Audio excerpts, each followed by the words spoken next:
You might wonder why some communities or areas have a longer wait for power to be restored after a storm.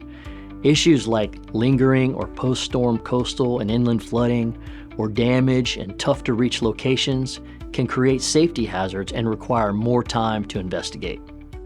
Severe damage takes more time to repair, and we've got to make sure our crews can safely get in there to do the job. Every customer's power is equally important to us. We won't stop until every customer's power is restored. We appreciate your understanding and patience while we work to make it happen as quickly and safely as possible. For more storm information and safety tips, visit tampaelectric.com/stormcenter. Stay safe.